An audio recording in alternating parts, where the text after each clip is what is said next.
Olá, meu nome é Antônio Carlos e nós vamos aproveitar esse novo Comentum para falar um pouco de política. Não, porém, como se costuma falar de política nas redes sociais, né? Na verdade, nos últimos anos, nós vimos surgir no Brasil e em outras partes do mundo um certo movimento conservador de direita que, em alguma medida, chegou mesmo a entusiasmar os católicos da tradição, os defensores da pátria, da família, da boa moral. E não sem razão, afinal de contas, esse movimento veio chacoalhar um pouco um período de nada menos que 20, 25 anos de absoluto predomínio das forças ditas progressistas, dos inimigos um tanto quanto declarados dessas mesmas grandiosas coisas às quais nós devemos servir. Deus, a nossa pátria, a nossa família. No entanto, aqueles mais atentos podem ter percebido que o envolvimento nas coisas políticas, a frequência ao noticiário, às redes sociais, às campanhas, termina por, com frequência, nos sujeitar a uma certa influência das paixões, que muito comumente são o motor da política na democracia de massas, que é esse regime em que nós vivemos desde aproximadamente o século XVIII, com as grandes revoluções liberais e anticatólicas. Nós vamos então falar um pouco de política com base nos grandes mestres, naqueles que se basearam não nas paixões, não nas ideologias do turno, mas sim nos princípios permanentes, perenes, na sã filosofia, no magistério da Igreja, no realismo que parte da natureza do homem, da natureza desse organismo natural, porque decorrente da natureza humana criada por Deus, organismo esse que é a sociedade, das necessidades do homem, das necessidades de sua natureza e, sobre todas elas, a necessidade de prestar o culto devido ao nosso Criador, ao nosso mantenedor, ao nosso Redentor. Falamos então do livro do professor Juan Antonio Idol, O Homem Animal Político. Professor Juan Antonio Idol, chileno, que esteve à frente na defesa do Chile contra essas mesmas forças revolucionárias, de tendências socialistas e comunistas, que algumas décadas atrás estiveram a ponto de tomar conta daquele país e foram impedidas, para depois, lá como aqui também, ressurgirem no período dito democrático,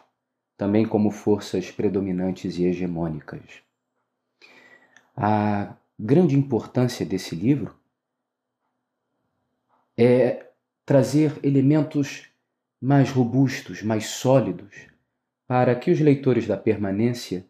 possam se movimentar para além desse nível superficial dos debates eleitorais, de campanha, muitas vezes calcados em bordões de teor profundamente liberal e ideológico, e entendermos, por assim dizer, de um lado, a profundidade da crise que nós atravessamos, afinal de contas,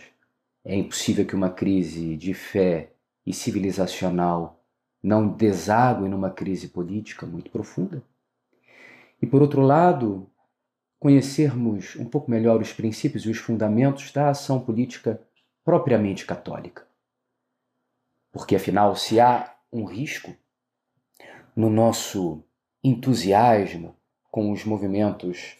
conservadores, com os movimentos da direita recém-emergente, o risco está em talvez nós tentarmos lutar contra a revolução,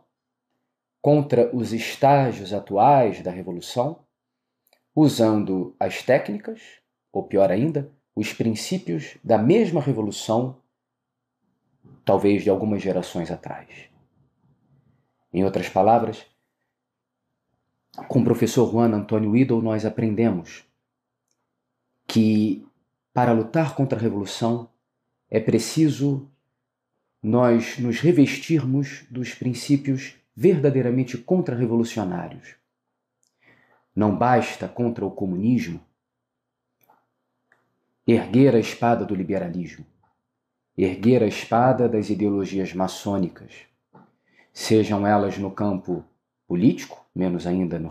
religioso, e mesmo no campo econômico. O professor Juan Antônio Idol, então, começa essa obra com uma primeira parte que delineia, por assim dizer, os alicerces conceituais dessas verdadeiras aulas que ele vai nos dar. Nessa primeira parte, ele explica conceitos fundamentais, tais como autoridade, poder, governo, liberdade, a natural sociabilidade do homem. É uma primeira parte talvez um pouco mais árida,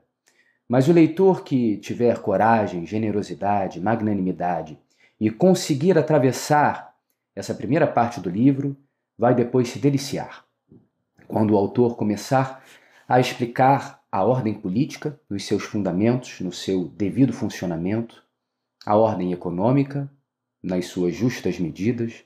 na justiça das suas operações de troca, explicar temas tão caros e tão atuais, como, por exemplo, o direito de rebelião. Em que medida, em que circunstâncias, o dever de obediência, que em geral vincula o católico, mesmo a governos muito maus, pensemos, por exemplo, nos imperadores romanos pagãos, perseguidores da igreja, aos quais, no entanto, São Pedro ordenava a obediência? Em que medida, porém, em que circunstâncias, esse dever de obediência cede lugar, diante de um governo ilegítimo, ao direito de rebelião?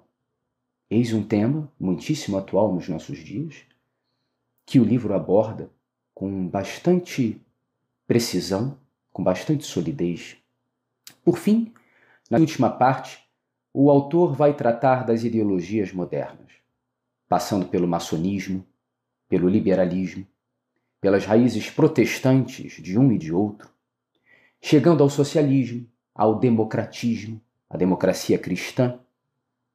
tão prevalente nos países católicos após o concílio, como se solução fosse para os problemas políticos da antiga cristandade, ao comunismo, e chega mesmo a pincelar algo sobre a ideologia pós-moderna que foi se formando, sobretudo, a partir do colapso da União Soviética. É uma obra fundamental que a Permanência teve a valentia e a generosidade de trazer aos leitores brasileiros, que sem dúvida fará muito bem a todos aqueles que nela mergulharem. Obrigado.